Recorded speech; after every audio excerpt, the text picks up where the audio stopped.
Bonjour à toutes et à tous, que vous soyez scientifiques, curieux, sportifs, voire les trois. Aujourd'hui, on a le plaisir d'accueillir Christophe Clanet pour cette dernière conférence de la saison de l'IPR. Donc, il ne vous a pas échappé que 2024 est une année olympique. On a eu la Flamme là, qui est venue visiter Rennes il y a 2 semaines. Et donc, aujourd'hui, on a le plaisir d'accueillir Christophe Clanet, qui va nous parler de physique olympique. Et donc, je voudrais remercier Christophe d'avoir accepté l'invitation pour venir ici, parce que je sais qu'il est beaucoup sollicité actuellement. Donc, Christophe est directeur de recherche au LADIX, donc le laboratoire pour l'hydrodynamique de l'école polytechnique et CNRS. Durant sa thèse, il a travaillé sur la propulsion des moteurs de fusée. Voilà. Et puis, plus récemment, il s'est intéressé à la physique, ce qu'on appelle la physique du sport, c'est-à-dire pouvoir réaliser des observations, réaliser des expériences, mettre en équation et trouver les paramètres dans les équations qui permettent d'optimiser la physique du sport. Et donc, au-delà de cet aspect purement sportif, il y a aussi des applications qui peuvent se retrouver dans la vie de tous les jours. Par exemple, il a travaillé sur les trajectoires de différents projectiles dans le sport, en particulier les volants de badminton qui ont des trajectoires type Tartaglia. Donc, c'est des trajectoires qui sont très différentes des trajectoires paraboliques et qui ont des comportements assez similaires à ceux des lances à incendie, par exemple. Donc, il y a aussi des applications dans différents domaines liés à ces travaux de recherche. Donc, Christophe est directeur du projet Paris 2024 ou Sciences 2024. Donc, il va vous en dire quelques mots. Le but, c'était d'avoir des interactions entre des scientifiques qui travaillent dans des laboratoires et différentes fédérations sportives et centres de la performance nationaux pour optimiser les performances de nos athlètes et essayer d'avoir le plus de médailles pour les JO et les Jeux paralympiques à Paris cet été. Voilà, donc Christophe a aussi écrit un livre qui s'appelle Physique olympique et qui va sortir mercredi prochain. Voilà, donc vous pourrez le trouver dans toutes les bonnes librairies. Ouais, et puis donc je vais encore remercier Christophe et je lui laisse la parole pour sa conférence. C'est moi qui vous remercie pour l'accueil et puis merci Eric pour l'invitation. Donc l'idée c'est de passer les 50 minutes qui viennent à vous présenter ce qui a été fait avec les équipes de France à l'occasion des Jeux. Donc j'ai bien compris que les Jeux étaient passés au deuxième plan, d'accord, pour tout le monde, mais on va essayer de garder un petit peu d'enthousiasme quand même. Donc une façon de le garder, c'est d'aller voir ces expositions. Donc il y en a, j'imagine, sur Rennes, je n'ai pas regardé le programme exactement, mais sur Paris, il y en a 2 très jolies sur les Jeux. L'une qui est au musée Marmottan, qui est essentiellement des tableaux et des sculptures, et puis l'autre qui est au musée de la Porte Dorée, qui s'appelle Olympisme, une histoire du monde, où on vous montre que malgré les déclamations du CIO de dire que les Jeux Olympiques ne sont jamais politiques, ils l'ont toujours été. D'accord ? En tout cas, les Jeux Olympiques modernes. Et donc, dans cette deuxième exposition, j'ai vraiment appris beaucoup de choses. Donc, l'une des choses que l'on apprend, c'est que en 1912, qui étaient les premiers Jeux où il y avait les 5 continents, on était loin de la parité, puisqu'il y avait 48 femmes et quelque chose comme 2000 hommes présents pour les Jeux. Ce qu'on apprend aussi, alors ça c'est ce qui m'a peut-être le plus étonné, c'est la définition de amateur, c'est-à-dire qu'on dit les Jeux Olympiques c'est pour les sportifs amateurs et on se gargarise un peu de ce caractère non professionnel. Et donc on définit, donc la façon dont amateur est défini, en tout cas par les membres fondateurs, disons, donc Baron de Coubertin, c'est est amateur tout gentleman qui n'a jamais pris part à un concours public ouvert à tout venant ou pour de l'argent provenant des admissions sur le terrain, ou autrement, ou qui n'a jamais été, à aucune période de sa vie, professeur ou moniteur d'exercice de ce genre comme moyen d'existence, et qui n'est ni ouvrier, ni artisan, ni journalier. Alors là, je suis tombé de ma chaise, donc je n'étais pas assis, donc je suis tombé tout court, c'est-à-dire je me suis dit, bon, mais voilà, c'est vraiment l'entre-soi poussé au maximum. Donc c'est ouvert aux gens de Cambridge, Oxford, peut-être quelques, disons, perdus de Français qui avaient la chance de faire du cheval depuis tout petit. Mais en tout cas, c'était ça Et donc ça va permettre, ce critère-là, d'éliminer les roturiers. Donc là, vous avez Jim Thorpe, qui est le vainqueur, disons, du pentathlon et du décathlon à Stockholm. Donc c'est les Jeux de 1912. Vous voyez que les chaussures, il n'y en a pas une pareille. Il les a trouvées dans une décharge.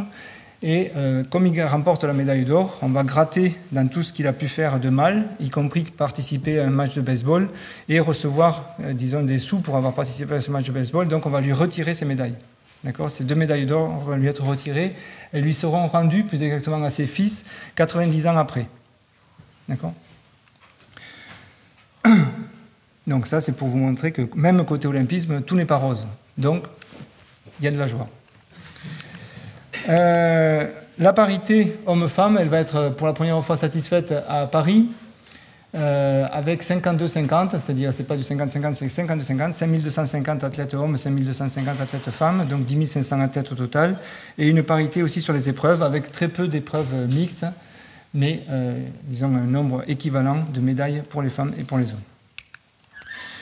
Le nombre d'épreuves à Paris, c'est 329, donc qui se répartissent en 186 disciplines à record, donc 140 courses, des sauts, des lancers, des levées, des tirs, des sports de balle, 35, des sports de style, 42, et des sports de combat, 66. Régulièrement, il y a des trous, c'est-à-dire qu'on va fonctionner à un nombre de disciplines constant, à peu près 330. On va enlever le karaté quand on va vouloir introduire le breakdance. D'accord ? Donc, chaque fois qu'on veut introduire un sport, il faut en enlever un autre.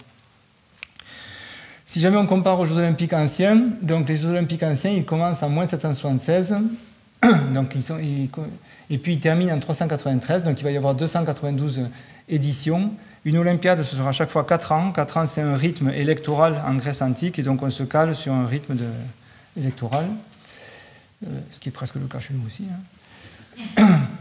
Donc ça va apparaître pour des raisons religieuses, donc on va venir honorer Zeus à l'endroit où il a vaincu son père, c'est-à-dire à Olympie, et puis ça va disparaître aussi pour des raisons religieuses au moment où on va devenir monothéiste. Et donc les compétitions se déroulaient sur 5 jours, elles comprenaient entre 200 et 500 athlètes. La première, en moins 776, il n'y avait que des courses. D'accord. Et donc ça se déroulait sur, disons, 5 jours, c'était à la fin, c'est-à-dire quand il y avait pas mal de sports de représentés. Donc chez nous, donc les Jeux olympiques vont se dérouler sur 16 jours, du 26 juillet au 11 août, et donc ils vont impliquer 10 500 athlètes, comme je l'ai déjà dit. Les Jeux paralympiques vont se dérouler sur 12 jours, du 28 août au 8 septembre, et vont impliquer 4 400 athlètes. Donc si jamais vous allez sur Google Earth, vous faites un zoom sur Olympie, vous avez le stade ici, qui fait 600 pieds d'Héraclès, et vous mesurez 192 mètres, donc vous avez une mesure du pied d'Héraclès, donc 192 divisé par 600, ce qui donne 32 cm. Et comme un pied, c'est 15% de la hauteur d'un homme, bien on en déduit la hauteur de Hercule, qui était de 2,10 mètres. Donc on peut le comparer à notre Hercule maintenant. Donc ça c'est Usain Bolt, qui mesure 1,95 m, et qui a établi en 2009 à Berlin le record du monde du 100 mètres, qui est de 9 secondes 58. Donc ça fait une vitesse moyenne de 37 km/h, puisqu'il c'est un départ arrêté, et une vitesse de pointe de 44 km/h. Alors pourquoi je souligne ça ? Parce que dernièrement, notre Hercule national, disons, a été flashé à 1 seconde, nous dit-on, du record de Bolt. Sous-entendu, il court presque aussi vite que Bolt alors que c'est un footballeur.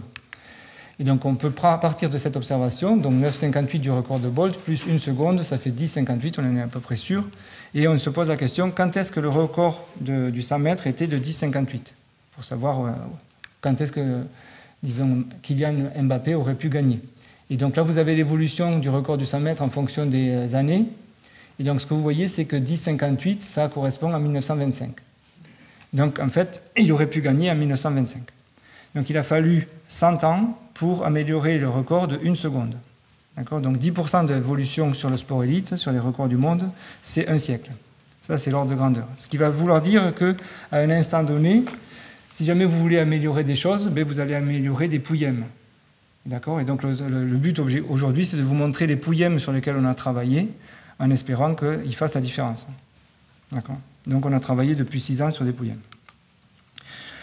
Pourquoi impliquer les sciences ?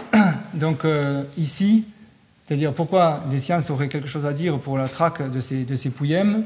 Donc un argument peut être celui-là, donc c'est un article qui a été publié par dans Nature en 2016, donc après les Jeux de Rio, où ils ont fait le décompte des articles, disons, scientifiques qui sortaient, mais c'est toutes sciences confondues, qui sortaient dans les différents pays. Donc vous voyez que le podium académique, c'est 709 articles pour les États-Unis, 516 pour les Chinois, et puis 435 pour les Anglais, enfin Grand-Breton. Et vous pouvez comparer ce podium académique au podium des médailles, où vous retrouvez côté olympique les États-Unis en premier, la Chine en deuxième, et la Grande-Bretagne en troisième, c'est-à-dire un podium exactement identique, et un petit peu différent côté paralympique, puisque c'était la Chine qui était en premier, la Grande-Bretagne en deuxième, l'Ukraine en troisième et les États-Unis en quatrième. Bref, on a l'impression que les nations qui performent du point de vue sportif sont aussi des nations qui, disons, investissent côté recherche. Donc je ne sais pas si c'est ça ou pas, mais il y a eu, donc la France dans tout ça, ben, on était 7e au niveau des médailles côté olympique et 12e côté paralympique, et un petit peu plus loin côté académique. Donc, le 1er avril 2019, il y a le lancement d'un programme prioritaire de recherche qui s'intitulait Sport de très haute performance, dont l'argent a été pris sur le PIA 3, donc plan d'investissement d'avenir numéro 3. Et l'argent, c'est combien? C'est 20 millions d'euros sur 4 ans, donc 5 millions d'euros par an, qui vont être confiés à l'Agence nationale de la recherche. Donc, l'ANR va composer un jury qui va sélectionner 12 projets. Les projets seront évalués au bout d'1 an, et au bout d'1 an, ils en retireront un. Donc il y a 11 projets qui vont arriver jusqu'au 31 décembre 2024. Donc 20 millions d'euros, c'est beaucoup. C'est exactement 20 millions de repas au Resto du Cœur, sur les 170 qui sont distribués actuellement par an. Et donc la question, c'est est-ce que c'est vraiment utile d'investir 20 millions d'euros pour la recherche sur le sport élite? Et donc ça, c'est un côté de la balance. Disons, un autre côté de la balance, c'est de dire que 20 millions d'euros, c'est aussi 3 km d'autoroute. Et puis, à côté de chez moi, ils refont un rond-point et on me dit que 50 millions d'euros ont été investis par le département. Et donc, 20 millions d'euros, c'est 40% d'un rond-point. D'accord, exactement. Et ça, c'est pour couvrir la recherche sur le sport, disons, paralympique, olympique et toutes disciplines confondues, à la fois scientifiques et sportives. Et donc, on se dit que ça semble raisonnable sur une année où on accueille les Jeux à Paris. D'accord, donc, mais bon, on a compris que la raison, ce n'est pas forcément le gouvernail. Et donc, on aurait pu s'attendre aussi qu'il n'y ait rien. Et donc, ça, l'investissement, disons, il a été utile. Et le but du reste de la présentation, c'est de vous montrer comment il a été utilisé. Donc, grosso modo, sur ce réseau Sciences 2024, qui va regrouper, disons, une quinzaine de grandes écoles et puis une cinquantaine de chercheurs qui se mettent au service des équipes de France. Donc, ça, ce programme-là est lancé en 2018. Entre 2018 et 2019, le moment où il y aura le financement, on va rencontrer les fédérations pour voir sur quel sujet on peut se positionner. Les financements arrivent en 2019, donc on candidate à cet appel d'offres. Et puis de 2019 à 2024, il y a la réalisation des projets et on est actuellement à 39 jours des Jeux. Donc les projets auxquels on est associé, auxquels les chercheurs de Sciences 2024 sont associés, sont Neptune, donc ça c'est un projet qui porte sur la natation, donc c'est Rémi Carmignani à l'École des Ponts qui s'en occupe. Du Corbon à l'Or, ça c'est un projet qui est avec la Fédération française de voile, donc c'est Marc Fermiger à l'ESPCI qui s'en occupe. Révéa, c'est un projet qui est de Rennes, qui est porté par Richard Culpa de l'ENS. Et puis THPCA, c'est Très Haute Performance en Cyclisme et Aviron, donc ça c'est porté par Alix, et c'est moi qui m'en occupe, disons, pour ce qu'ils appellent responsable scientifique et technique. Et donc, je vais prendre des exemples à la fois sur Neptune et THPCA, et puis si jamais il y a des questions sur les autres, j'essaierai d'y répondre. Donc, côté natation, la question qui a été posée par Michel Chrétien, donc l'entraîneur, puisque nous, on répond aux questions qui sont posées par les entraîneurs, c'est d'optimiser le départ. Et donc là, vous avez une chronophotographie du départ de Maxime Grousset. C'est un travail donc, qui a été encadré par Rémi Carmignani, qui a fait l'objet de la thèse de Charlie Prétot. Et donc, un départ, ça ressemble à ça. Donc on est sur un plot, hop. Donc les petits bâtonnets que vous voyez, donc c'est 14 segments sur lesquels on a entraîné, sur lesquels Rémi et Charlie ont entraîné un réseau de neurones pour pouvoir avoir la décomposition du mouvement très rapidement après l'essai. Donc ça va être une contrainte sur laquelle on va revenir, c'est-à-dire la recherche sur le sport élite. Du moment où vous mobilisez du temps, disons, de sportifs élites, il faut leur faire un retour rapide, parce que si jamais vous leur faites un retour un mois après, ça ne leur sert à rien. Ils ont oublié le geste, et comme tout est dans vraiment une quête de perfection, ils ont besoin d'avoir un retour rapide de façon à pouvoir, disons, comprendre vers quoi il faut aller. Donc là, donc après avoir entraîner le réseau, le réseau fait ça maintenant en 7 minutes. Donc la question qui est posée, c'est optimiser le départ. Donc ça veut dire qu'un départ, c'est défini par quoi? C'est les 15 premiers mètres. C'est-à-dire le nageur doit être à la surface au bout de 15 mètres maximum. Sinon, il est éliminé. Et donc vous avez un problème d'optimisation. Vous voulez qu'entre le start et les 15 mètres, le temps soit le plus court possible. Et vous allez partir d'un milieu qui est l'air, aller dans un milieu qui est l'eau. Donc ça pourrait ressembler à un problème de réfraction. Mais c'est un problème de réfraction avec une particule active, c'est-à-dire une particule qui est initialement passive et puis qui s'active au bout d'un moment. Et donc vous voulez minimiser le temps aux 15 mètres. Donc ce qui a été fait pour chacun, c'est de voir à quel moment ils ont intérêt de se mettre en mouvement. C'est-à-dire de définir la transition non pas marche-course, mais la transition passif-actif. Et alors pourquoi on se pose cette question-là? Parce que le plongeon, donc l'athlète arrive dans l'eau à 6 mètres par seconde. Mais les athlètes les plus rapides nagent à 2 mètres par seconde. Et donc ça veut dire qu'au début, il n'est pas capable de nager à la vitesse que lui a donné son saut. Et donc il n'a aucun intérêt à s'activer parce qu'en s'activant, il va frotter davantage. Et donc initialement, il y a forcément une phase passive. Passive jusqu'au moment où il atteint sa propre vitesse de nage. Et c'est là où on voit que c'est de la haute couture, c'est-à-dire qu'il faut que pour chacun, on détermine à quelle est leur vitesse de nage sous l'eau, et leur dire, bon, mais avec une trajectoire comme ça, c'est à cet endroit que tu as intérêt de t'activer parce que c'est à cet endroit que tu rejoins ta vitesse de nage. Oui. Donc ça, c'est ce qui a été fait par Rémi et Charlie. Et donc dans la description de la méthode avec laquelle on interagit, vous voyez qu'il y a une phase de captation, une phase de traitement avec ce réseau de neurones, une phase d'analyse où on donne les informations à l'entraîneur. Et à partir de là, lui peut commencer à travailler. C'est-à-dire c'est cette phase-là où il y a une contrainte de temps, il faut que ce soit moins de 24 heures forcément. Et à partir du moment où il a les données de l'essai, il peut discuter avec son athlète et lui dire écoute, ça c'est quand même mieux que ce que tu faisais la semaine dernière, donc on va continuer à aller dans la même voie, c'est-à-dire cette semaine tu as essayé de descendre plus profond dans ton maximum ou de déclencher plus tard ta transition passif-actif. Donc on va continuer dans cette voie-là, c'est-à-dire à partir de là, eux, ils peuvent travailler et ils vont chercher des optimas à leur façon. D'accord ? Puisqu'il ne vous aura pas échappé que chercher des optimas dans le sport élite, c'est l'objet du travail quotidien qu'ils ont à faire entre l'entraîneur et le sportif, et ils ne nous ont pas attendus pour les trouver, ces optimas. Donc ils n'ont pas besoin de nous en général. La seule chose, c'est que leur donner de nouveaux outils ou leur donner, disons, un modèle qui permet de valider ou de modifier un tout petit peu l'optima qu'ils ont trouvé, c'est à ça que va servir, disons, le physicien. Mais les optimas, c'est leur quotidien. Et donc le physicien de l'autre côté, lui, il va partir avec les mêmes données et puis il va essayer de construire un modèle qui permet de retrouver ces tendances-là. Une fois que le modèle semble converger vers les données qui ont été observées, il va passer à une phase d'optimisation et puis il va revenir au bout de quelques semaines ou typiquement 2 mois, disons, vers l'entraîneur en lui disant mais nous, avec ce qu'on avait vu lors de la séquence d'essai, on a l'impression qu'il faudrait plutôt aller par là. Et si le par là correspond à ce qu'eux ont testé, tout le monde est content. Si jamais il est un petit peu différent, il faut s'ajuster. C'est-à-dire, si jamais c'est trop différent, c'est forcément qu'il manque quelque chose de côté physique. Si jamais il est assez proche, eux, ça peut les inciter à bouger un petit peu. D'accord ? C'est bon pour tout le monde ? Oui ? Il y a un silence de cathédrale. Ok. Donc, on va passer au deuxième projet, donc celui qui s'intitule « Haute performance en cyclisme et aviron ». Et puis, je vais détailler la partie cyclisme, puisque c'est là où je me suis le plus impliqué. Il me semble que de parler des choses qu'on connaît, c'est le mieux. Ah, voilà, j'avais mis le chronomètre, mais je ne l'ai pas déclenché. Donc, il me reste encore 50 minutes. Donc, on est à combien, là ? Là, ça fait 20. 20, donc il reste 30. Super. Donc on passe le cyclisme sur piste, donc il y aura 5 disciplines au jeu, donc la route, le VTT, le BMX freestyle, le BMX race et puis la piste.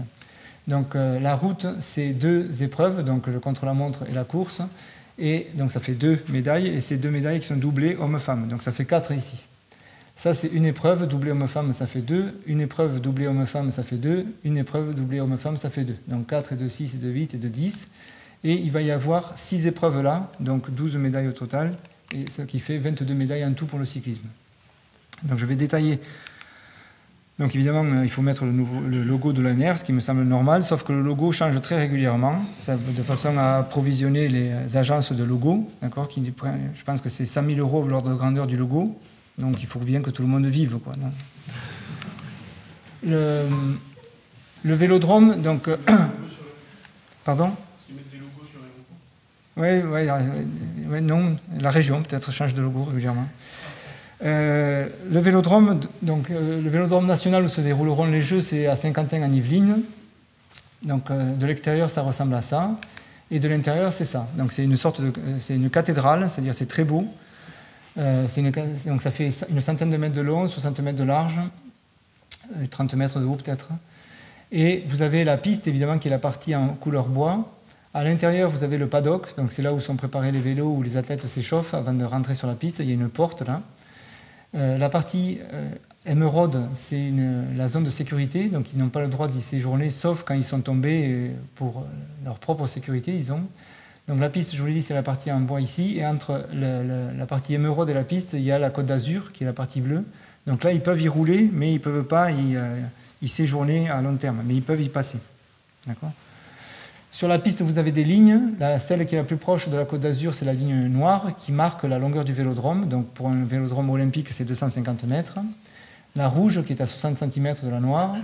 Et puis la bleue qui est la ligne des stayers. Donc la rouge, c'est la ligne des sprinters. Donc en général, toutes les épreuves de sprint se mettent entre la noire et la rouge. Et puis celle qui est la plus éloignée de la Côte d'Azur, c'est la balustrade. Et donc là où il va y avoir des sortes de montagnes, puisqu'on va monter et descendre sur un vélodrome. Dans la ligne droite, la pente du vélodrome est constante à 14 degrés. Et quand vous allez dans le virage, la pente se raidifie jusqu'à 45 degrés. D'accord ? Donc vous avez une piste. Quand vous faites une coupe latérale, c'est toujours un segment de droite, donc c'est une surface qui est développable, donc courbure de gauche nulle. Et évidemment, plus vous vous éloignez de la noire, plus vous parcourez de distance. Donc je vous ai dit à la noire, c'est 250 mètres au bout d'un tour. Si jamais vous êtes à la balustrade, ce sera 290 mètres au bout d'un tour. Est-ce que j'ai oublié quelque chose? Je ne pense pas, tout ça on y reviendra. Cette longueur-là, elle n'a pas toujours été fixe. Par exemple, le vélodrome que vous avez à Rennes, l'ancien vélodrome, il fait 400 mètres. Vous avez des vélodromes de 500, 400, 333, 250, 200, 166 mètres. Mais depuis 1992, ceux qui sont olympiques, c'est les 250. Ce que vous voyez, c'est que c'est tous des multiples, des diviseurs de 1000, sauf le 400. Donc là, quand vous allez compter un 1000 mètres, qui est une des épreuves que vous aurez sur la piste, vous allez compter 3 tours. Là, vous allez en compter 4. Là, vous allez en compter 5. Là, vous allez en compter 6. L'intérêt d'être un diviseur de 1000, c'est que les jurys peuvent juger le bon déroulement du départ et de l'arrivée sans changer de place. Oui ? Donc, si jamais ce n'est pas un diviseur de 1000, il faudra que le jury se déplace entre le départ et l'arrivée. Et donc ça, le jury, il n'a pas trop envie, c'est des anciens. Alors 400 mètres, on se dit, là, ça ne marche pas, 400. En fait, le départ va se faire au milieu de cette ligne-là, et puis il faudra que le jury se retourne pour voir l'arrivée. D'accord ? Et donc se retourner, ils acceptent. Ils acceptent d'autant plus qu'on peut y mettre un terrain de foot, et donc en général, ça optimise l'espace communal, disons. D'accord ? On peut faire à la fois un terrain de foot et à la fois un vélodrome. Bref, vous avez compris. Sur les 250 mètres, ils sont tous différents. Donc l'architecte a comme contrainte que ça fasse 250, mais il peut choisir la largeur du vélodrome qui varie entre 6 mètres et 8 mètres. De Saint-Quentin, c'est 8 mètres de large. Cette largeur doit être constante tout au long du tour. Il choisit aussi la longueur des lignes droites. Vous voyez qu'à Cali, c'est les longueurs de lignes droites les plus longues qu'il y a sur le circuit international. Elles font 2 fois la longueur des lignes droites à Saint-Quentin. D'accord ? Donc à Saint-Quentin, vous avez des lignes droites qui font 40 mètres, à Cali c'est 80 mètres, ce qui va impliquer un rayon de virage plus resserré à Cali, 19 mètres, qu'à Saint-Quentin, 23 mètres. Enfin, il y a pas mal de latitude sur le dessin, et donc chaque fois qu'il y a une compétition, les athlètes doivent arriver un petit peu avant pour se familiariser avec ce nouveau circuit. D'accord ? Le vélo, donc là vous avez Mathilde Gros, qui est la sprinteuse française, sur un vélo de match. On le reconnaît parce que si jamais c'était un vélo de vitesse par équipe, les 2 roues seraient pleines. D'accord ? Mais suivant le type d'épreuve, on n'a pas le droit d'avoir 2 roues pleines. Donc pourquoi on privilégie les roues pleines ? Parce que ce sont celles qui sont aérodynamiquement les plus avantageuses. D'accord ? Donc c'est des vélos qui sont relativement rustiques, entre guillemets, à la fois très technologiques, puisque tout est en carbone et on essaye d'être le plus près possible de la jauge, qui est de 6,8 kg. Les vélos ne peuvent pas avoir un poids plus petit que 6,8 kg, enfin une masse. Et par contre, il n'y a pas de frein et puis il n'y a pas de changement de vitesse. Ce qui veut dire que pour une compétition et un athlète donné, il faut qu'il choisisse, l'athlète doit choisir avec son entraîneur et la taille du plateau et la taille du pignon arrière, parce qu'une fois que ce choix est fait, il ne pourra pas y revenir. Quoi d'autre? Ah oui, la relation entre la vitesse d'avancée du vélo et la cadence de pédalage. Donc c'est des athlètes qui peuvent cadencer jusqu'à facilement 120 rotations par minute, donc ça va vous donner des choses aux alentours de 12 radians par seconde. Le rayon des roues, il est constant pour tout le monde, c'est à peu près 1/3 de mètre. Donc vous voyez que 12 divisé par 3, ça fait 4. Et donc la vitesse, ça va être 4 fois le braquet. C'est-à-dire le rapport R1 sur R2, ça c'est le braquet. C'est ce que vous sélectionnez avec votre changement de vitesse. Mais là encore, il n'y en a pas. Donc il faut que la vitesse soit choisie au début. Et la vitesse sera, disons, 4 fois le braquet. Donc vous allez voir les braquets qui sont utilisés en compétition. Par exemple ici sur le 200 mètres, et vous voyez que les braquets typiques, c'est aux alentours de 5. Donc ça veut dire que la vitesse sera 5 x 4, 20 mètres par seconde. Donc, chez les sprinteurs, les vitesses vont être entre 70 et 80 km/h. Les courses que vous allez voir aux Jeux Olympiques, si jamais vous les regardez, donc vous aurez des courses de sprint, donc avec 3 épreuves, le match, la vitesse par équipe et puis le keirin. Et puis 3 disciplines d'endurance, donc la poursuite par équipe, l'omnium et la Madison.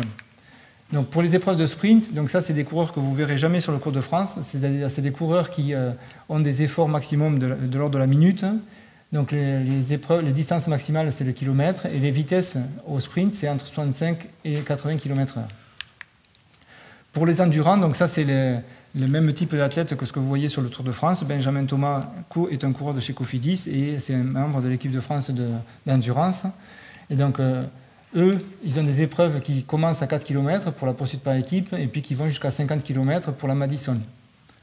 Donc 50 km sur un vélodrome, comme il vous faut 4 tours pour faire 1 km, ça fait 200 tours. Donc il faut préparer. Donc les vitesses caractéristiques, c'est entre 55 et 65 km/h. Parfait.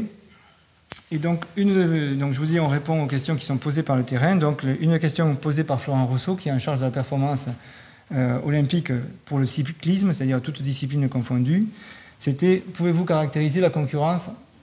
Donc ça c'était une question qu'il avait posée en amont de Glasgow.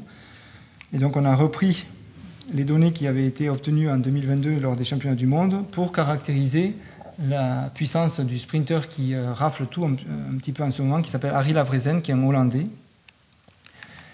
Et donc je vous montre l'épreuve avec laquelle on a travaillé. Donc c'est l'épreuve du 200 mètres lancé. Donc c'est une épreuve qui fait 1 km et où seuls les 200 derniers mètres sont chronométrés. D'accord ? Donc là on le voit, enfin, on ne le voit pas encore d'ailleurs. Donc là on le voit dans sa phase de préparation. Il est sur la partie haute, il est tout près de la balustrade. Donc là il est en train de faire des descentes et des montées. Donc il monte dans le virage et puis il descend dans la ligne droite. Là, il commence à se lancer, il est dans le 5e virage et puis il ne va pas tarder à transiter, donc votre particule active ne va pas tarder à passer du niveau haut au niveau bas. Là, il transite, clac, il rejoint la noire et sur cette ligne blanche, donc le chrono est déclenché. D'accord ? Et donc c'est 200 mètres à partir de maintenant. Donc là, il reste sur la partie basse de façon à ne pas parcourir trop de distance. Hop. Là, il a fini son 200 mètres et ce que vous voyez, c'est qu'il a couru en 9 secondes et 224 millièmes. Le record du monde étant de 9 secondes, 100 millièmes. Et donc, ça lui fait une vitesse moyenne de 78 km/h. Et puis, ce qu'on va voir, c'est que dans les virages, il est rentré à 82 km/h. Et donc, ce que vous pouvez faire, vous, la question qui vous est posée, c'est d'évaluer les caractéristiques de Lavrezen, en particulier la puissance qu'il développe. Donc ce que vous faites, vous regardez l'évolution de votre énergie mécanique, et ce que vous dites, c'est que l'évolution de cette énergie mécanique, qui est composée du terme cinétique et potentiel, ça va être lié à la puissance musculaire qui est injectée, donc ça c'est le terme qui vous intéresse, moins la puissance qui est dissipée par friction. Et donc vous mettez ce qui vous intéresse d'un côté, et vous dites, bon mais très bien, ce terme que je cherche, il faut que j'évalue correctement les 4 autres. Donc l'un qui est l'évolution de l'énergie mécanique, l'autre qui va comprendre 2 termes de friction, une friction aérodynamique et une friction des pneumatiques sur la piste. Donc ces termes-là, c'est ceux que vous devez, mesurer. Et la première des choses, c'est aussi vérifier que vous n'avez pas oublié de termes. D'accord? Donc ce que vous faites, c'est que vous allez équiper vos athlètes français avec des pédaliers sur lesquels vous pouvez mesurer la puissance injectée. Donc ça a été un premier travail. Donc ce pédalier qui a été développé par la société Feeling, il a été homologué par l'UCI, on a pu l'utiliser à Tokyo en 2021. Et puis on a utilisé un système de vidéo qui a été installé sur le vélodrome de Saint-Quentin de façon à pouvoir mesurer à la fois la position des athlètes sur la piste, ce qui va nous donner accès au Z, à la fois leur vitesse, donc ce qui va nous donner accès au V, le M, bon mais c'est facile, c'est avec une balance. Pour le SCD, on les passera en soufflerie, et puis pour le CRR, il y a un banc de mesure de friction qui a été développé. Et à partir de là, on a tous les termes et on va pouvoir les quantifier. Donc ici, je vous montre les énergies que l'on mesure en fonction de, disons, la position dans le kilomètre, les 200 derniers mètres étant la partie chronométrée. Et donc si jamais on commence par l'énergie potentielle, qui est la partie grise, on voit que dans les 200 derniers mètres, elle est à 0 puisqu'elle est dans la phase la plus basse. Et qu'avant, ça peut atteindre quelques kilojoules, mais pas plus. La partie orange, qui est vraiment la plus faible, c'est la partie friction des pneus sur la piste. Donc elle aussi, vous pouvez la quantifier. La partie rouge, c'est la friction aérodynamique. Donc une fois que vous avez vos valeurs de coefficient de traînée aérodynamique, vous pouvez la mesurer. Et puis la partie, disons, d'énergie cinétique, avec la vitesse, elle ne pose pas de problème. Et donc vous faites la somme de tous ces 4 termes et vous avez votre énergie mécanique ici, que vous pouvez comparer à l'énergie mécanique qui est mesurée par le pédalier. Et donc ce que vous voyez, c'est que les deux énergies se corrèlent bien, donc il y a une petite variation, mais ça vous dit qu'il n'y a pas de terme qui a été oublié. D'accord ? Donc une fois qu'on a ça, on peut regarder comment cette énergie mécanique évolue au fil du temps, lors d'un 200 mètres, sur un athlète que vous connaissez. D'accord ? Donc ça veut dire que sur un athlète français, vous voyez qu'il y a 2 phases. Une phase, donc quand l'énergie, donc on a une énergie qui évolue quasiment linéairement avec le temps, donc ça veut dire que la pente me donne la puissance, donc il y a une phase de basse puissance et puis une phase de haute puissance tout près du début du 200 mètres et qui culmine à 1300 watts. 1300 watts sur une vingtaine de secondes. Et donc vous pouvez comparer le point bleu, qui est ce que vous avez mesuré sur le terrain, à ce qu'il a fait sur un ergocycle. Et vous voyez que le point, il vous donne une bonne évaluation de sa puissance à plus ou moins 50 watts. Et donc maintenant que vous avez un outil fiable, un outil physique fiable pour caractériser la concurrence, vous l'appliquez à la vraie zen. Donc ici vous avez l'évolution de la position de la vraie zen. Donc là il est sur la partie, donc c'est la position Z, donc c'est la hauteur au-dessus de la noire. Donc il monte à 5,4 mètres, enfin 5,3 mètres dans les virages, et puis ça c'est la ligne droite, etc. Il fait 5 montées, 5 descentes, enfin oui c'est ça, 5 montées, 5 descentes. Il plonge ici, fait son 200 mètres. Et à droite, vous avez la vitesse qui est indiquée en rouge, donc il rentre à 82 km/h. Dans la ligne droite, il va un petit peu moins vite, il remonte dans le deuxième virage, etc. Et donc vous mesurez de la même façon l'énergie de la vraie zen au fil du temps, et donc vous mesurez de la même façon que pour le français une région de faible puissance aux alentours de 238 watts, et puis il se met à accélérer en haut du troisième virage, et il atteint des puissances aux alentours de 1400 watts, toujours pareil, plus ou moins 50 watts. Qui est la précision de votre outil de mesure. Et donc ça permet de caractériser votre concurrence. Il y a une remarque que l'on aurait pu se faire, c'est de se dire c'est bizarre quand même qu'il se tape 5 montées, 5 descentes, alors qu'il aurait pu faire que la dernière. C'est-à-dire ce qu'on voit, c'est qu'il y a un intérêt à avoir de l'énergie potentielle avant de plonger, mais il n'y a pas de raison de le faire dès le début. D'accord ? Et donc la question qu'on a regardée, c'est pourquoi diable le font-ils depuis le début? Et donc si jamais je prends 2 particules sur 2 paysages, l'un qui est droit, l'autre qui est ondulé, et qu'il n'y a pas de friction, ce qu'on en déduit, c'est que quand les 2 particules vont revenir à la même altitude, elles auront la même vitesse, d'accord, si jamais il n'y a pas de friction. Mais celle-là aura été moins vite, puisque chaque fois elle stocke en hauteur, donc elle stocke de l'énergie potentielle, donc à chaque hauteur ici, elle a une vitesse qui est moindre que V0, ce qui veut dire qu'elle va arriver là plus tard que celle-là. Mais quand elle va y revenir, elle aura la même vitesse. Oui. Donc ça a un avantage dans les systèmes où vous avez de la friction, parce que si jamais vous avez un chemin qui vous permet d'avoir une vitesse moindre et une friction qui dépend de la vitesse, ça veut dire que sur ce chemin-là, vous allez moins frotter. D'accord ? Et donc vous allez moins frotter, certes le chemin va être un petit peu plus long, mais ça va pouvoir se quantifier. Et quand vous allez arriver là, vous irez plus vite, puisque vous avez moins frotté. Donc ça c'est ce qui a été fait ici. Donc on a simulé une particule passive, l'une qui prend le chemin gris et l'autre qui prend la ligne droite, disons, et dans la mesure où elles ont une friction en V2, donc on a pris une friction aéro, les deux se déplacent, donc il y en a une qui va tout droit, d'accord, c'est la bleue, et puis la grise qui parcourt le paysage énergétique qui est là. Et ce qu'on voit, c'est que chaque fois que la grise revient au même niveau que la bleue, ben, sa vitesse est un petit peu plus grande. Donc ça veut dire que si jamais vous n'êtes pas pressé, ben, vous avez intérêt à faire des choses comme ça parce que vous allez minimiser votre friction. Et donc ça, est-ce que c'est donc l'argument pour comprendre pourquoi les moineaux font des vols comme ça? Je ne sais pas, mais en tout cas, c'est un système, à moins qu'on ait un moineau pressé, disons, mais un moineau pas pressé devrait faire une trajectoire comme ça. Donc ça, c'était pour une particule passive. Si jamais vous prenez une particule active qui peut injecter de l'énergie, ben, ça va être la même constatation, c'est-à-dire elle a intérêt à faire des montées et des descentes parce que ça lui permet de minimiser sa friction. On est bon? J'ai vu les gens en conférence, ils boivent, ça fait chic.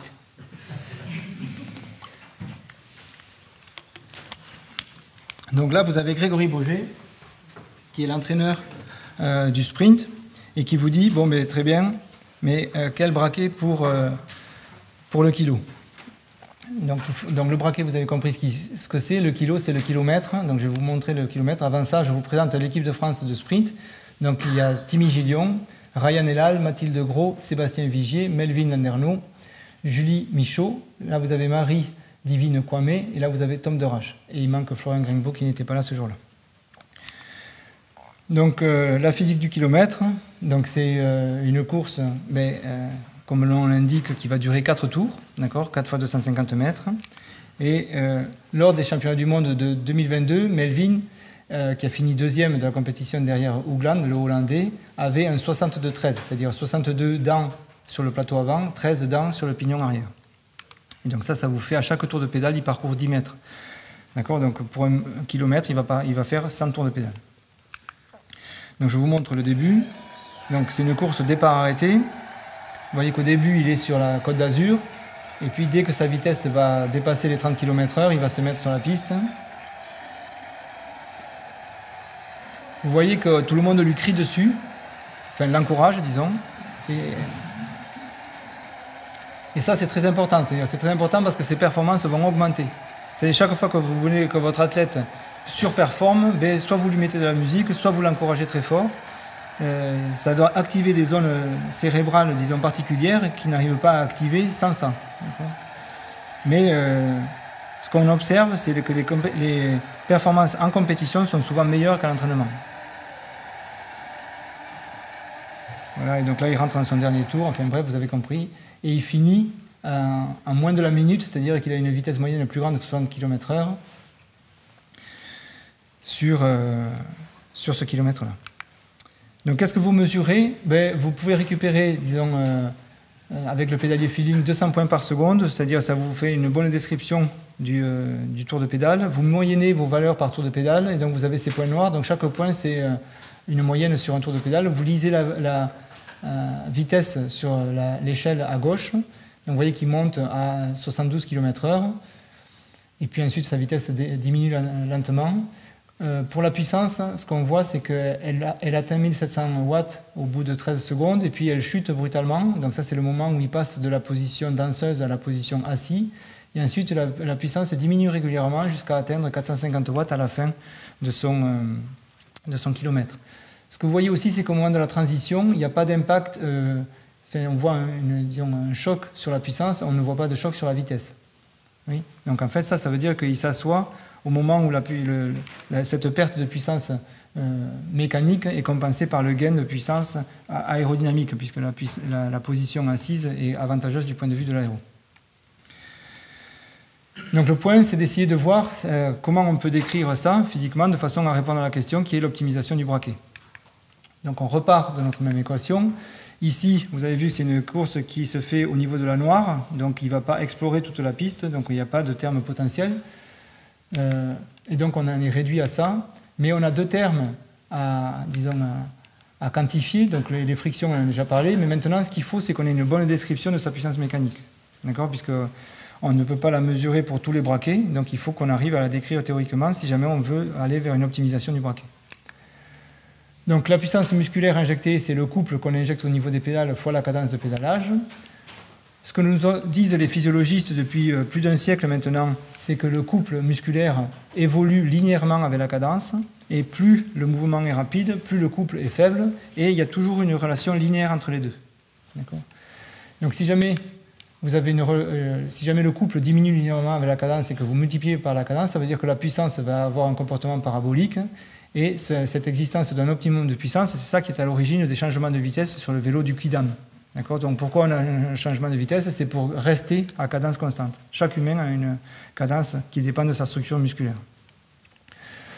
Donc vous avez cette puissance musculaire que vous pouvez maintenant, disons, exprimer en fonction de la cadence. Et tout à l'heure, on a montré la relation entre la cadence et la vitesse du vélo. Et donc ça veut dire que vous avez la relation entre la puissance mécanique et la vitesse du vélo. Donc vous commencez à fermer votre équation. La puissance des frictions, donc le terme rose ici, on en a déjà parlé, il y a un terme aérodynamique et puis un terme de friction du pneu sur la piste. Et donc vous mettez tout ça ensemble, le bleu et le rose, avec votre terme d'évaluation de l'énergie cinétique, et vous avez ce Barnum qui sort. La seule chose qui est intéressante à remarquer, c'est que vous avez ici la vitesse du vélo, et ici la vitesse du centre de gravité. Et donc en général, on prend les deux vitesses égales. Et donc ça, on a raison de le faire, sauf au vélodrome. C'est-à-dire au vélodrome, la piste est tellement inclinée que la vitesse du centre de gravité est plus petite que la vitesse du vélo, en tout cas dans les virages. Donc ça veut dire qu'il va y avoir une correction, c'est-à-dire une relation entre la vitesse du centre de gravité et la vitesse du vélo qui va dépendre de la géométrie du vélodrome. D'accord ? Donc ça, ce terme-là, donc delta c'est la distance du centre de gravité à la piste, c'est à peu près 1 mètre, le rayon de courbure dans le virage c'est 20 mètres, et donc vous avez 1 sur 20, donc 5% de variation, 5% d'écart entre la vitesse du centre de gravité et le vélodrome, et donc ça c'est ce que vous voyez ici, c'est-à-dire dans les virages vous avez des fluctuations de vitesse de l'ordre de 5%, et vous avez autant de fluctuations que de virages, c'est-à-dire 1, 2, 3, 4, 5, 6, 7, 8, d'accord ? 8 fluctuations pour 8 virages du kilomètre. Enfin bref, vous avez compris. Vous prenez ça en compte, vous déterminez le delta avec un équilibre transverse de votre cycliste, donc ça a été validé par l'ENS de Lyon. Vous remettez tout ça ensemble et vous arrivez à une équation qui est fermée et que vous allez pouvoir intégrer. Donc vous allez pouvoir l'intégrer pour peu que vous connaissiez le couple maximal et la cadence maximale. D'accord ? Donc ça, c'est les biomécaniciens qui vont vous donner ça. Et ils vont vous le donner pour la position danseuse, donc ça c'est le couple d'un athlète en fonction de la cadence, ça c'est quand il est en danseuse, ça c'est quand il est assis. Donc ça c'est les biomécaniciens qui vous donnent ces informations-là. Côté aéro, vous allez aussi avoir une caractéristique du coefficient lorsqu'il est en danseuse et lorsqu'il est assis. Et vous pouvez intégrer votre équation. Si jamais vous ne prenez pas en compte la fatigue, vous voyez que les prédictions sont loin de la réalité, donc ça c'est ce que vous avez prédit sans fatigue, et ça c'est ce que vous avez observé pour la vitesse, et ça c'est ce que vous prédisez pour la puissance sans fatigue, et ça c'est ce que vous avez mesuré. Bref, il faut prendre en compte la fatigue, et donc ça a été fait, et donc ça veut dire que même sur 1 km, sur une épreuve en dessous de la minute, prendre en compte l'évolution des caractéristiques au cours du temps, c'est essentiel. Mais ça se fait, ça vous permet, disons, de prédire ensuite, une fois que vous avez retrouvé la bonne évolution de vos signaux, donc vous dites, bon, mais pour les différentes distance de course, depuis le 250 mètres, 500, 750 et 1000, il va y avoir un braquet optimal. Donc ça c'est le braquet, et vous voyez qu'il y en a un qui va minimiser le temps. Et donc dans le cas de Melvins, le braquet qui minimise le temps au kilomètre, c'est un braquet qui fait 4,75. Donc il va correspondre à un 57,12. Et vous pouvez comparer ça au 62,13 qu'ils ont utilisé, c'est-à-dire vous prédisez 4,750 alors que le braquet qu'il a utilisé c'est un 4,769. Donc on voit qu'on est dans les coups. Et donc là, vous dites, bon, mais vous êtes tout près de l'optimum, mais par contre, pour nous, il faudrait peut-être le diminuer un tout petit peu. Ça, c'est le genre d'échange que l'on a. Et puis, je vais terminer. Donc, il me reste 6 minutes, si jamais je ne me suis pas trompé. Enfin, 5 minutes 30 parce que je bois.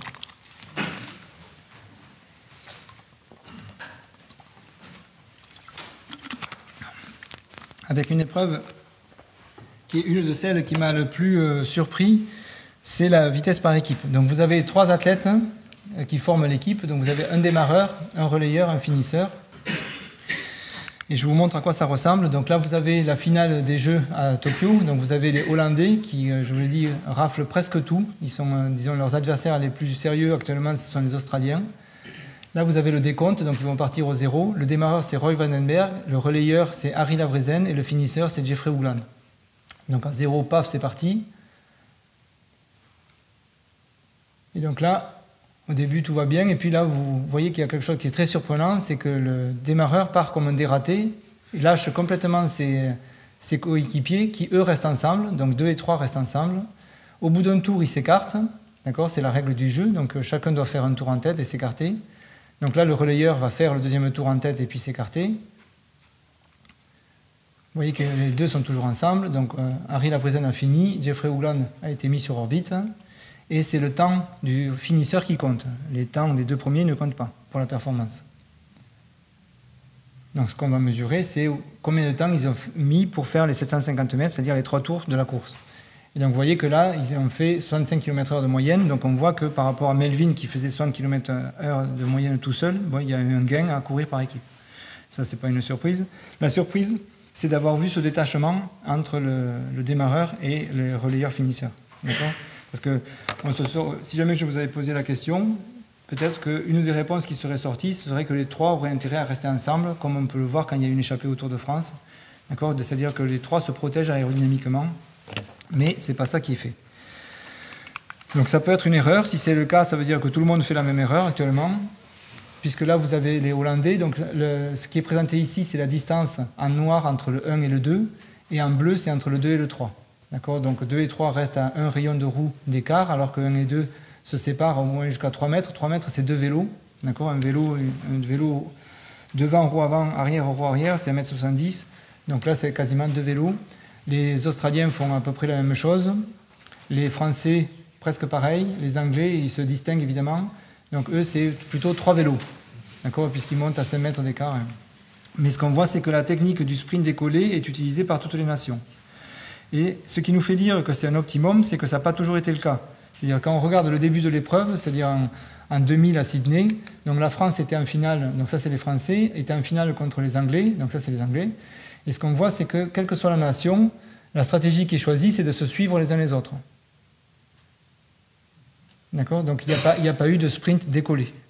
D'accord, c'est venu au cours du temps. Si jamais vous regardez les Jeux Olympiques de 2004 à Athènes, ils commencent à la finale, c'est Allemagne contre Japon. Et là, les deux nations commencent à décoller un tout petit peu. Et ça a convergé vers ce qu'on a vu actuellement. Donc le point, c'est d'essayer de comprendre pourquoi. Et la réponse est presque là. Donc là, vous avez la mesure de la vitesse du démarreur. Donc ça, c'était Timmy Gillion, en noir. Là, vous avez en bleu la vitesse du relayeur, donc Sébastien Vigier en bleu. Et là, en rouge, vous avez la vitesse du finisseur, en rouge, Ryan Elal. Les barres verticales, c'est le moment où ils se font les passages de relais. Donc là, la barre ici, c'est le moment où Timmy Gillion a fait ses 250 mètres et il a fini son travail.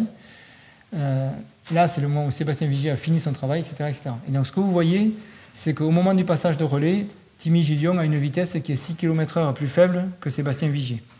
Donc, en fait, ils ont trouvé une astuce pour à la fois satisfaire la contrainte de ne pas doubler le démarreur, mais d'aller plus vite au moment du passage de relais. Oui. Donc ça, si jamais on le schématise ici, donc vous avez une course, V1 c'est la vitesse du démarreur, vous avez une course qui se fait départ-arrêté, donc on part de 0, il va aller vers sa vitesse maximale, donc on va avoir quelque chose qui va saturer, et au bout d'un temps qui était 250, il a parcouru son premier tour, il a fait ses 250 mètres. Donc l'air sous la courbe, c'est 250. Et ce que vous voyez, c'est qu'au même instant, ce que vous voyez, donc si jamais le passage de relais est parfait, c'est-à-dire au moment où le 1 franchit la ligne d'arrivée, le 2 le dépasse. D'accord ? Donc ça veut dire qu'au même instant, l'air sous la courbe du 2 devra être la même. D'accord ? Ça, c'est ce qui vous garantit d'avoir un relais parfait. Mais ce que vous voulez, c'est que le V2, au moment où se fait le passage de relais, soit au-dessus. D'accord ? Donc avoir une contrainte qui est d'avoir une vitesse de relayeur supérieure à la vitesse du démarreur, mais avoir un relais parfait, ça veut dire que l'air sur la courbe rouge doit être la même que sur la courbe noire, c'est-à-dire ce qu'on va perdre ici, il va falloir le recaser là. Oui. Donc ça veut dire qu'il y a forcément une zone où la vitesse du relayeur sera plus petite que le démarreur, donc là le démarreur va se décoller, et puis ensuite il va recoller ici. D'accord ? Et donc on va avoir quelque chose, une distance qui va croître et puis décroître jusqu'au moment du passage de relais. Bon, une fois qu'on a compris ça, on va pouvoir l'optimiser et voir pour votre équipe quel est le décollement optimal. Donc c'est ça qui est fait et que je ne montrerai pas avant les Jeux. Bref, il y a un point commun dans tout ce que je vous ai montré, chez tous ces athlètes-là, c'est qu'il y a une quête de perfection qui les fait s'entraîner, disons, au quotidien pendant typiquement En général, c'est 2 heures, entre 2-3 heures de muscu le matin et puis 2-3 heures d'entraînement sur la piste l'après-midi. Et ça, à longueur d'année, pour des événements qui sont typiquement tous les 2 mois, les compétitions, et puis les Jeux Olympiques qui sont tous les 4 ans. Donc ça, c'est quelque chose qui nous a frappé, c'est-à-dire vous avez des gens qui à l'entraînement peuvent aller jusqu'à se faire vomir très régulièrement, donc on est sûr qu'ils donnent le tout, d'accord, pour une quête de quelques centièmes. En général, c'est ça la quête. Le 10e, c'est vraiment l'exception. Le travail, il a été fait avec Caroline Cohen à l'École Polytechnique, en encadrant, disons, les thèses de tous ces messieurs-dames. Donc Tom qui était sur le tir à l'arc, Juliette qui était sur la boxe, Charlie sur la natation, je vous en ai parlé, Benjamin qui était sur le rugby, Antoine sur l'aviron, Hector qui va soutenir en décembre sur le cyclisme, et puis 2 jeunes qui nous ont rejoints dernièrement et qui préparent la suite, disons Samy sur le bobsleigh pour 2026, et puis Simon qui continue sur la piste. Ça, c'est les gens qu'il faut remercier. Donc, j'en ai cité quelques-uns, Florian Rousseau, Grégory Bourget, mais tous les entraîneurs de l'endurance aussi qui ont accepté des physiciens pendant ces 5 dernières années. Donc, merci à eux. Et puis voilà, c'est pas mal. Je vous remercie.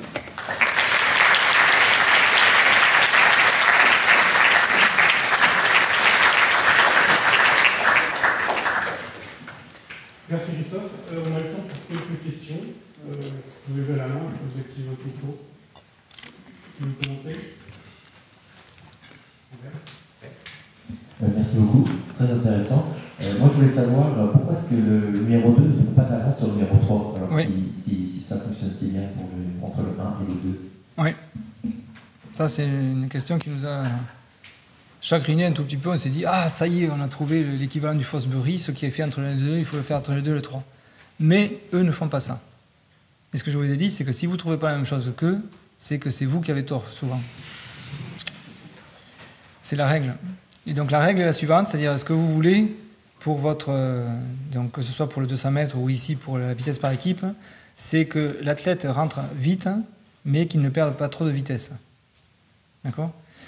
Et donc ça veut dire, si dans la stratégie 1 et 2, ce que vous demandez aux 2, c'est d'être à fond sur 2 tours. Si jamais vous faites la même chose entre 2 et 3, ce que vous demandez aux 3, c'est d'être à fond sur 3 tours. Et à fond sur 3 tours, ça veut dire que vous rentrez dans la phase que je vous ai montrée où la vitesse diminue. D'accord ? Et donc vous pouvez faire la même stratégie. C'est là où je trouve que c'est vraiment très beau, c'est que ce que vous avez sous les yeux vous dit qu'il y a 2 optimisations différentes. L'une entre le 1 et le 2, où vous pouvez demander à quelqu'un d'être à fond sur 2 tours parce qu'il va pouvoir rentrer vite et ne pas perdre. Alors que ça, sur 3 tours, c'est pas possible, parce que physiologiquement, tout le monde perd. D'accord ? Ce qu'on a vu sur la courbe du kilomètre. Et l'origine, elle est là. Et donc, on est obligé d'économiser le 3 pour qu'il rentre à la vitesse, donc il est lancé par le 2, mais qu'il garde sa vitesse.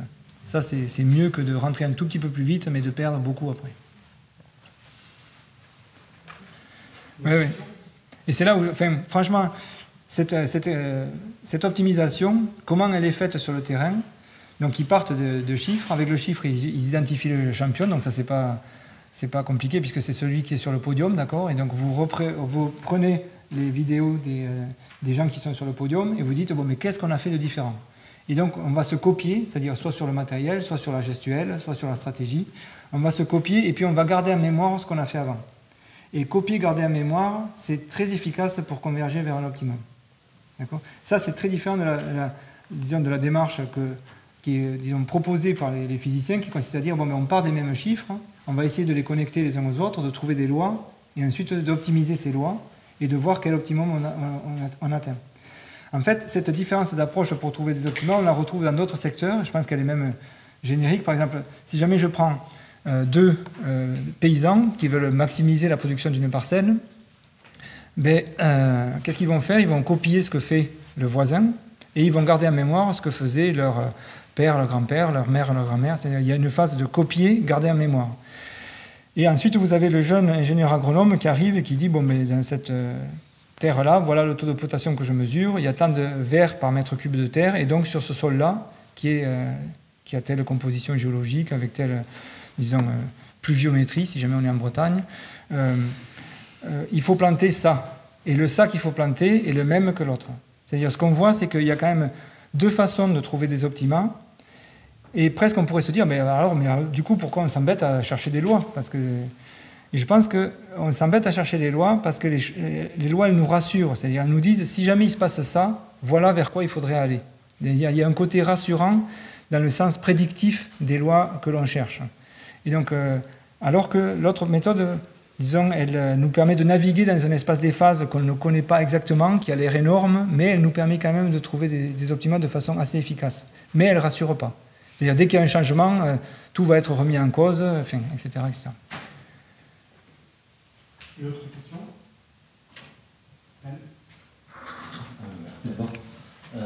Si ce n'est pas ce cas, quel type d'analyse vous faites sur le rugby ou la boxe?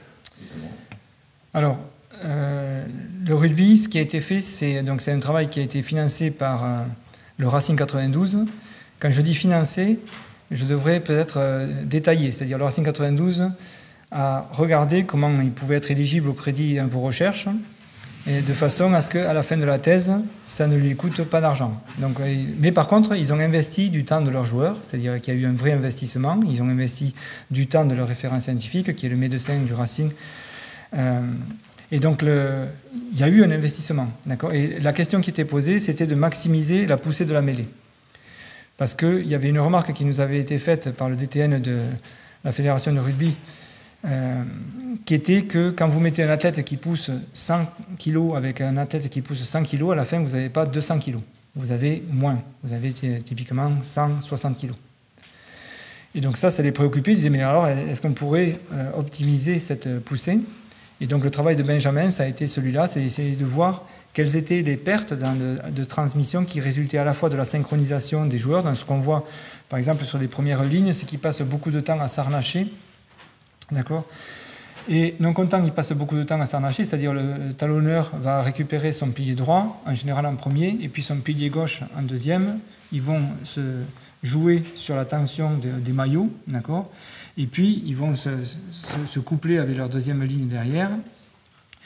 Et il va y avoir un chef de mêlée, qui est en général le talonneur, qui va donner une information sonore. Donc typiquement, Racing, et au sing, tout le monde doit pousser.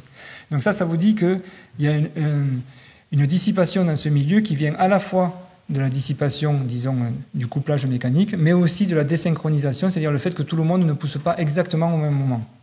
Et donc, d'étudier cette synchronicité et ces couplages mécaniques, ça a été le travail de Benjamin. Donc ça, c'est ce qui a été fait. Sur la boxe, la question était un petit peu différente. Donc ça, c'était la thèse de Juliette. C'était lié aux commotions cérébrales. Et donc, le point, c'était de voir quelles sont les conditions pour lesquelles il y a des commotions. Et donc, elle a travaillé sur les seuils d'apparition des commotions, pour voir est-ce qu'on avait, disons, intérêt à aller vers une modification des casques, est-ce qu'il fallait ou pas mettre des casques, puisqu'il y a des gens qui commencent à les remettre en cause. Enfin, ça a été son travail, elle l'a mené avec Caroline.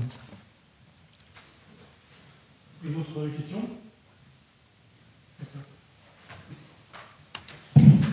Juste une petite question. Donc, la fatigue du sportif est assez importante. Est-ce que c'est des modèles ou est-ce que c'est purement des mesures expérimentales et vous injectez ça à la suite ? Alors, c'est un modèle qui est, je dirais, qui a des... c'est une sorte d'hybride, disons. C'est-à-dire, ce qui est connu, c'est les lois physiologiques, donc les différents chemins qui permettent de générer de l'ATP, donc les filières anaérobie et les filières aérobie, donc ça c'est connu. Et il y a des modèles relativement fiables de ça, comme le modèle de Morton. Donc ça c'est la partie, disons, qui est robuste. Et ensuite, il y a des parties qu'il faut adapter pour les sprinteurs.